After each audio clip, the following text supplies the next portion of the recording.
Selamat siang, Bapak Ibu sekalian, rekan-rekan materi ataupun makalah. Perkenalkan kami dari Fakultas Arsitektur dan Desain Duta Wacana ingin membagi pengalaman kami dalam melakukan kolaborasi desain bersama teman-teman di Pusat Rehabilitasi Yakum dan juga teman-teman yang berada di Makmur Bakery yang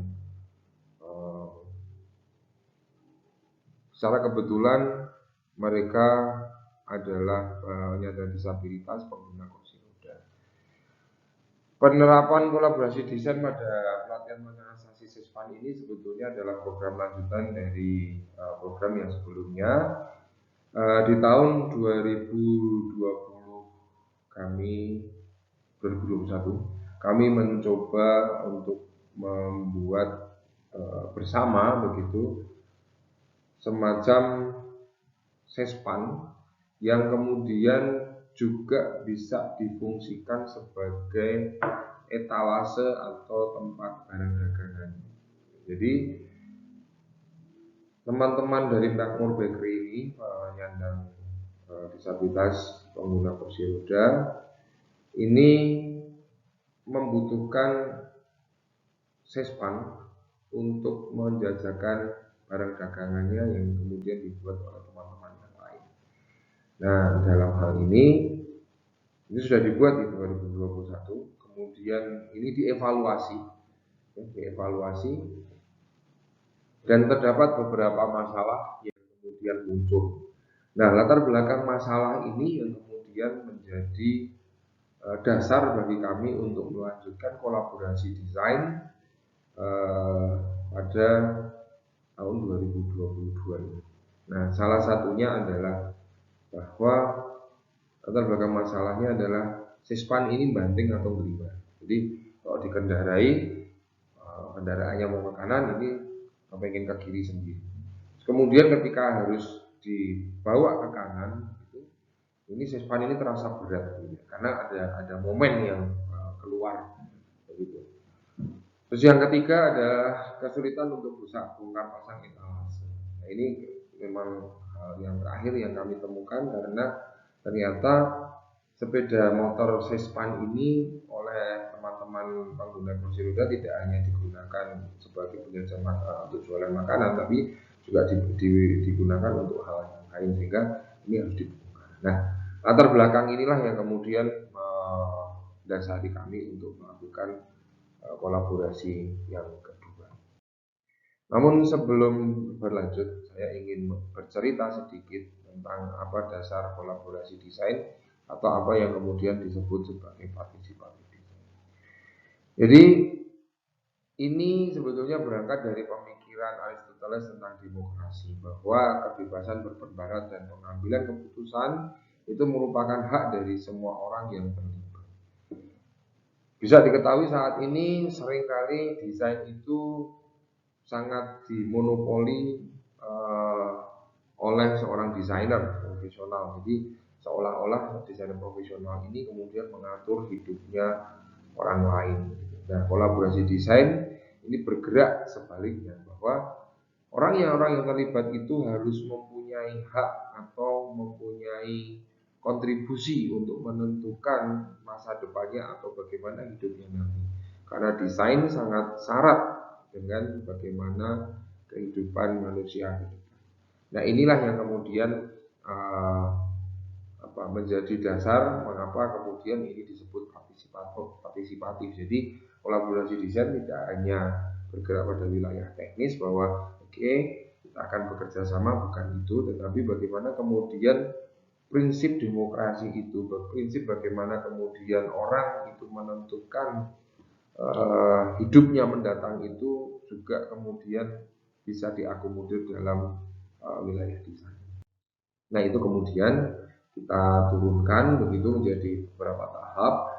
Tahap pertama adalah tahap scoping, yaitu mengumpulkan informasi, kemudian menunjukkan ide-ide dan melakukan uji coba secara skalatis. Kemudian yang tahap kedua adalah ideation, brainstorming, yaitu memilih ide-ide terbaik, kemudian memasukkan detail yang diperlukan. Yang ketiga adalah perwujudan atau prototyping, yaitu mewujudkan, kemudian menguji, terus menerapkan solusi. Nah, kesemua ini dilakukan bersama ya, jadi bukan hanya dari kami saja, tapi kami juga mencari berdiskusi begitu, bagaimana kalau ini bisa dikerjakan atau tidak oleh teman-teman BRY. Ketika ini dikerjakan nanti sudah ada, apakah kemudian ini bisa digunakan oleh teman-teman dari pengguna kursi roda dan segala macam. Jadi ini tidak hanya tentang bagaimana kami mengumpulkan data, tetapi bahwa gagasan ini juga harus muncul dari mereka. Ini bersama-sama kita kerjakan. Nah, lalu kita mencoba untuk memetakan tentang bagaimana harus dilaksanakan. Kami memetakan ada 4 hal itu persoalan utama. Yang pertama adalah berat dan lebar dari etalase. Ini tentu saja ini berangkat dari pengalaman yang digunakan oleh teman-teman kursi roda di Purworejo ya. Jadi kemudian apa alternatif solusinya? Wah, ini kalau berat materialnya harus diganti. Ada terus kalau harus dibongkar pasang etalasenya berarti yang harus mudah, misalnya seperti itu. Maka kami menawarkan substitusi material dan pengembangan sistem etalase modular. Kemudian juga ada sistem sambungan etalase yang kemudian memudahkan. Kami mencoba untuk menunjukkan workflow join, konstruksi sasis atau kerangka sispan, itu penyesuaian jarak suhu dan titik berat. Dan sistem sambungan lepas pasang untuk sispan sepeda motor ini harus bisa dioperasikan dengan satu tangan. Nah, tentu saja ini tidak bisa dikerjakan di dalam semua pengabdian, tapi kita bagi, ada yang dikerjakan di pengabdian, ada dikerjakan di proyek yang lain, dan terutama dikerjakan sebagai tugas akhir mahasiswa. Dalam pengabdian sendiri kita fokus pada konstruksi chassis atau kerangka sispan. Nah, ini hasil-hasil analisa kami berdasarkan gambaran gaya secara kinematik begitu yang kami lakukan bersama tim teknisi dari Pusat Rehabilitasi Yakum atas masukan-masukan dari pengguna kursi roda. Jadi ada titik tumpu, kemudian juga ada garis gaya yang kemudian diperhatikan dan membentuk titik pusat massa begitu ya. Kemudian juga harus letak dan ukurannya gitu ya, tuas sambungannya itu ada di mana, itu bisa digambarkan secara grafis. Nah, ini yang kedua juga, ini adalah analisis kami bahwa kalau antara segi panjang, konstruksi segi panjang dan konstruksi segitiga, ini kalau untuk sespan yang akan digunakan sebagai etalase akan lebih stabil, penampangnya lebih luas dan titik beratnya juga akan lebih dimungkinkan ketika akan mengambil rangka sispan segi panjang daripada rangka sispan segitiga. Nah, berdasarkan hal tersebut, maka kami mencoba untuk menggambarkan secara visual begitu bagaimana kemudian kerangka bentuk dari kerangka segi panjang tadi. Ini bisa dilihat bahwa memiliki kerangka menggunakan pipa tubular gitu ya, dengan memproduksi pipa 1 inch di setiap sasisnya. Kemudian kami juga mencoba untuk menambahkan double swing arm dan shock breaker supaya kemudian tidak terlalu keras ya, tidak terlalu banding kalau istilah mereka. Kemudian juga kami mencoba untuk menggambarkan, memvisualisasikan hasil dari diskusinya, bagaimana kemudian sespan ini diletakkan atau dipasangkan bersama sepeda motor. Hal yang lain adalah bagaimana kemudian melakukan redam kejut gitu ya. Jadi di setiap sambungan itu kemudian diberikan semacam karet yang berfungsi untuk sebagai absorber ya, sebagai nyerap kejut gitu ya, ketika kemudian terjadi goncangan.